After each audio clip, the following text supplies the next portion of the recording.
ವಕೀಲರ ದಿನಾಚರಣೆ ಅಂಗವಾಗಿ ಚಿಕ್ಕಮಗಳೂರು ನಗರದ ಜಿಲ್ಲಾ ಆಟದ ಮೈದಾನದಲ್ಲಿ ವಕೀಲರಿಗೆ ಕ್ರೀಡಾಕೂಟವನ್ನು ಆಯೋಜಿಸಲಾಗಿತ್ತು.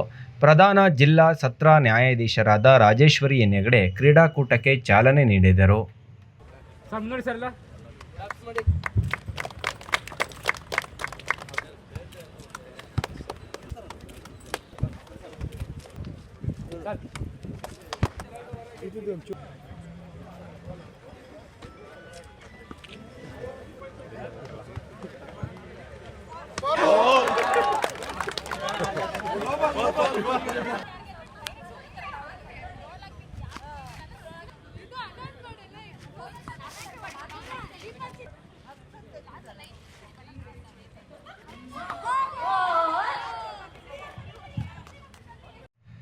ಬಳಿಕ ಮಾತನಾಡಿದ ಅವರು, ಕ್ರೀಡಾ ಚಟುವಟಿಕೆ ಮನುಷ್ಯನಲ್ಲಿ ಪ್ರತಿದಿನವೂ ಇರಬೇಕು. ನ್ಯಾಯಾಲಯದ ಪ್ರಕರಣಗಳಲ್ಲಿ ನಿರತರಾಗುವ ವಕೀಲರಿಗೆ ಬಹುಮುಖ್ಯವಾಗಿದೆ. ಆ ನಿಟ್ಟಿನಲ್ಲಿ ಕನಿಷ್ಠ 6 ತಿಂಗಳಿಗೊಮ್ಮೆ ಈ ರೀತಿಯ ಕ್ರೀಡಾಕೂಟ ನಡೆಸಿದರೆ ಮಾನಸಿಕ ದೈಹಿಕ ಸದೃಢವಾಗುವ ಜೊತೆಗೆ ಮೆದುಳು ಚುರುಕುತನದಿಂದ ಕೂಡಿರಲಿದೆ ಎಂದು ಹೇಳಿದರು.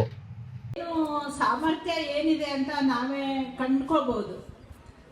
ಒಂದಂತ ಹೇಳಿದ್ರೆ ಎಲ್ಲರೂ ಪಾರ್ಟಿಸಿಪೇಷನ್ ಮಾಡೋದೇ ಪ್ರಮುಖವಾಗಿರುತ್ತೆ.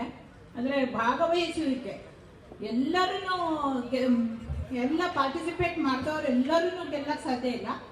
ಆದರೆ ಉತ್ಸಾಹದಿಂದ ಪಾರ್ಟಿಸಿಪೇಟ್ ಮಾಡಿ ತುಂಬ ಉತ್ಸುಕರಾಗಿ ಬಂದಿದ್ದೀರಿ, ಖುಷಿ ಆಯಿತು.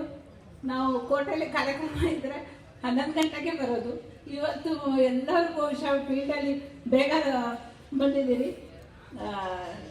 ಪಾರ್ಟಿಸಿಪೇಟ್ ಮಾಡಿ, ಎಲ್ಲರೂ ಕೂಡ ಉತ್ಸಾಹದಿಂದ ಪಾರ್ಟಿಸಿಪೇಟ್ ಮಾಡಿ.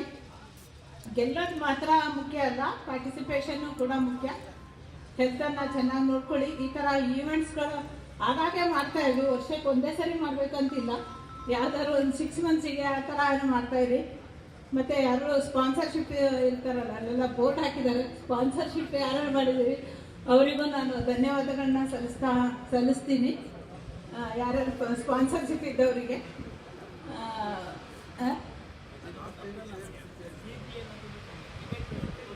ಹೌದಾ? ಯಾರು ಇಲ್ವಾ? ಫೋಟೋ ಹೇಳ್ತಾ ಇದ್ದಾರೆ. ವಕೀಲರ ಸಂಘದ ಅಧ್ಯಕ್ಷರಾದ ಡಿ.ಬಿ. ಸುಚೇಂದ್ರ ಅವರು ಮಾತನಾಡಿ, ಸ್ಪರ್ಧೆಗಳಲ್ಲಿ ವಕೀಲರು ಕ್ರೀಡಾ ಮನೋಭಾವದಿಂದ ಭಾಗವಹಿಸಬೇಕು. ಅಂಪೈರ್ ತೀರ್ಮಾನವೇ ಅಂತಿಮವಾಗಿದ್ದು ಎಲ್ಲರೂ ಸಹಮತ ಸೂಚಿಸಬೇಕು ಎಂದು ಹೇಳಿದರು. ಬೆಳಿಗ್ಗೆಯಿಂದ ಹಿಡಿದು ರಾತ್ರಿಯವರೆಗೆ ನಮ್ಮ ವೃತ್ತಿದೇ ಕೆಲಸ ನಡೀತಾ ಇರ್ತದೆ. ವ್ಯಾಯಾಮ ಅಂತಕ್ಕಂಥದ್ದು ಪ್ರತಿಯೊಬ್ಬರಿಗೂ ಅಗತ್ಯ. ಅದನ್ನು ಆಟ, ಆ ಗೆಲುವು ಅನ್ನುವ ಹುಮ್ಮಸ್ಸಿನಲ್ಲಿ ಆಡುವ ಅಂಥದ್ದು ತುಂಬ ಮುಖ್ಯ ಆಗ್ತದೆ. ನಮ್ಮ ದಿನನಿತ್ಯದ ಕೆಲಸದಿಂದ ಒಂದು ಸ್ವಲ್ಪ ಬಿಡುವು, ಅದು ದೇಹಕ್ಕೆ ವ್ಯಾಯಾಮನೂ ಆಗ್ತದೆ, ಮನಸ್ಸಿಗೂ ಸಹಿತ ಆರೋಗ್ಯವನ್ನು ತಂದು ಕೊಡ್ತದೆ ಅಂತ ಹೇಳ್ತಾ, ಇವತ್ತು ಏನಿದೆ ಗೀತ ಜಯಂತಿ ಅಂತ